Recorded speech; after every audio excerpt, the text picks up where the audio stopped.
Hello everyone, নীল পাখি cooking ওয়ার্ল্ডের নতুন একটি ভিডিওতে আপনাদের অনেক অনেক ওয়েলকাম জানাই। আজ আমি রসালো বোঁদে রেসিপি শেয়ার করছি ছোট্ট ছোট্ট টিপস সহ। আশা করছি রেসিপিটি আপনাদের সকলেরই ভালো লাগবে। আর এই রেসিপি এতটাই সহজ যে কেউ কিন্তু সহজেই বানাতে পারবে। তো চলুন রেসিপিটি শুরু করা যাক। তো প্রথমেই আমি একটি পাত্রে ছাঁকনি নিয়ে নিয়েছি একটু বড় ধরনের। এই ছাঁকনির উপরে মেজারিং কাপের 1 কাপ বেসন নিয়ে নিলাম। অবশ্যই এখানে চানা বেসনটি নেওয়ার চেষ্টা করবেন, তাহলে কিন্তু বোঁদে খেতে ভীষণই ভালো হবে। আর এভাবে চালনি দিয়ে একটু চেলে দেবেন, তাহলে কিন্তু বোঁদের যে স্ট্রাকচারটা হবে সেটা কিন্তু খুব ভালো হবে, ভীষণই স্মুথ তৈরি হবে।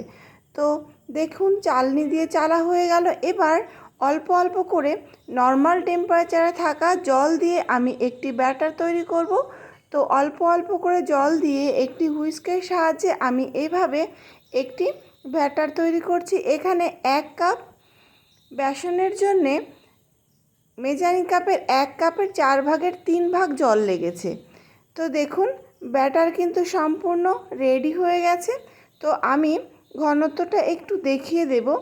দেখুন যখন এভাবে উঁচু করলে ফোঁটা ফোঁটা মতো পড়ছে, তখন বুঝতে হবে যে ব্যাটার ঠিকঠাক রেডি হয়ে গেছে। এই সময় এখানে অনেকে একটু রিফাইন্ড অয়েল কিংবা একটু বেকিং সোডা ইউজ করে, কিন্তু আমি কিছু ইউজ করব না। তবুও দেখবেন বোঁদেগুলি কত সুন্দরভাবে তৈরি হবে। তো একটু ব্যাটার আমি আলাদা করে নিচ্ছি। এখানে আমি 3 চামচ ব্যাটার আলাদা একটি বাটিতে তুলে নিলাম। এই ব্যাটারের মধ্যে আমি একটু ফুড কালার মিশিয়ে নেব। তো দেখুন অল্প পরিমাণে একটু ব্যাটার আমি আলাদা করে নিয়ে এখানে রেড কালারের যে ফুড কালার দোকানে কিনতে পাওয়া যায় সেটি মিশিয়ে নিচ্ছি।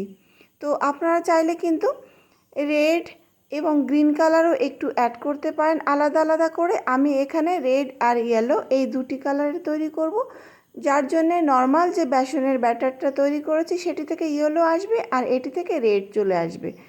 এবার একটি কড়াইয়ে আমি বেশ খানিকটা রিফাইন্ড অয়েল নিয়ে নিচ্ছি। তেল আমি হাই ফ্লেমে গরম করে নিলাম। আর দেখুন ব্যাটারের একটা ড্রপ তেলের উপরে দিয়ে দিলাম।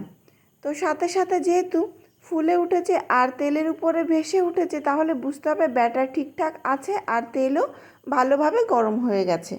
এবার আমি এই তেলের উপরে একটি ছিদ্রযুক্ত হাতা দিয়ে নিলাম। এবার এই হাতার উপরে ব্যাটার দিচ্ছি আর স্থিরভাবে ধরে রাখতে হবে, নড়াচড়া করা যাবে না, তাহলে কিন্তু বোঁদেগুলি লম্বাটে টাইপের হয়ে যেতে পারে, সুন্দর শেপটা আসবে না। দেখুন ফোঁটায় ফোঁটায় পড়ছে আর বোঁদেগুলি কিন্তু সাথে সাথে ভেসে উঠছে। তো গ্যাসের ফ্লেম এই অবস্থাতে হাইতে আছে। যখন ব্যাটার দেওয়া হয়ে যাবে তখন গ্যাসের ফ্লেমটা মিডিয়ামে রেখে 1 থেকে 2 মিনিট জ্বালিয়ে নিলেই বোঁদে ভালোভাবে ভাজা হয়ে যাবে। আর একটি ছাঁকনির সাহায্যে আমি এভাবে তুলে নিচ্ছি। তো একইভাবে আমি সব বোঁদেগুলি তেল ঝরিয়ে এভাবে তুলে নিলাম। তো দেখুন সেকেন্ড টাইম আমি আবারও ব্যাটার দিয়ে দিচ্ছি। তো যতবার ব্যাটার এভাবে বোঁদে তৈরি করার জন্য তেলে ছাড়তে হবে, ততবারই কিন্তু হাতাটাকে ধুয়ে পরিষ্কার করে মুছে তবেই ইউজ করতে হবে, তা না হলে কিন্তু বোঁদেগুলি ঠিকঠাক তৈরি হবে না। তো দেখুন একইভাবে আমি ছাঁকনিটা সোজাভাবে ধরে রেখেছি আর সুন্দরভাবে বোঁদেগুলি দেখুন রেডি হয়ে গেছে। তো আবারও বলছি, যখন বোঁদেগুলি তেলের মধ্যে ছাড়তে হবে তখন কিন্তু গ্যাসের ফ্লেম হাই থাকবে আর ব্যাটার দেওয়া হয়ে যাওয়ার পর মিডিয়াম ফ্লেমে 2 মিনিট ভেজে তুলে নিতে হবে। এবারে আমি রেড কালারের যে ব্যাটার তৈরি করেছিলাম তো সেটি তেলের মধ্যে দিয়ে দিচ্ছি একইভাবে। তো দেখুন সুন্দর লাগছে দেখতে, কালারটাও কিন্তু দারুণ এসছে। একইভাবে হাতাটাকে স্থির রেখেছি আর বোঁদেগুলি দেখুন সুন্দর গোল গোলভাবে তৈরি হয়ে যাচ্ছে। তবে একদম লাস্ট টাইমে চামচ দিয়ে এভাবে হাতার উপরে দেখুন ঘুরিয়ে ঘুরিয়ে দিচ্ছি, যাতে ফোঁটাগুলি খুব তাড়াতাড়ি পড়ে যায় আর যতটা ব্যাটার হাতার উপরে রয়েছে সবটাই যেন পড়ে যায়, যার জন্য লাস্ট টাইম আমি এভাবে চামচ দিয়ে একটু ঘুরিয়ে ঘুরিয়ে দিলাম। তো এবার দেখুন বোঁদেগুলি ভাজা হয়ে গেছে, তুলে নিচ্ছি। কালারটা কিন্তু দারুণ এসছে। তো একইভাবে আমি সমস্ত বোঁদে ভেজে নিলাম আর তেল ঝরিয়ে বোঁদেগুলিকে তুলে নিলাম। দেখুন আমি নামিয়ে নিয়েছি। দেখতে কিন্তু দারুণ লাগছে, ইয়েলো অ্যান্ড রেড। এবার দেখুন মিশিয়ে নিয়েছি। আর যখন ঠান্ডা হয়ে যাবে তখন আমি এই বোঁদেগুলিকে চিনির শিরায় ভিজিয়ে দেব। তো একটা আমি ফাটিয়ে দেখাচ্ছি, দেখুন ভেতরটা কিন্তু একেবারেই ফাঁপা, যার জন্যে কিন্তু চিনির শিরা খুব ভালোভাবে বোঁদের মধ্যে ঢুকে যাবে আর খেতেও দারুণ হবে।